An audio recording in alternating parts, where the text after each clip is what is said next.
জানানোর নতুন পদ্ধতি। কিউআর কোড স্ক্যান করে অভিযোগ জানাতে পারবেন, অর্থাৎ সায়ন্তিকাকে তারা সরাসরি সেই অভিযোগ কিন্তু জানাতে পারবেন এবং সেই অভিযোগ তিনি সরাসরি কিন্তু মানুষের সমাধান করার চেষ্টা করবেন।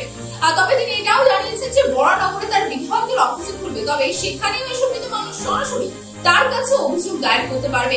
তবে যারা তার কাছে পৌঁছাতে পারছেন না তাদের জন্য এই কিউআর কোড তিনি এনেছেন। আমরা দেখেছিলাম 2021 বিধানসভা নির্বাচনে তাকে কিন্তু বাঁকুড়া থেকে দাঁড়ানো হয়েছিল, কিন্তু সেখানে কিন্তু তিনি পরাজয় হয়েছিল।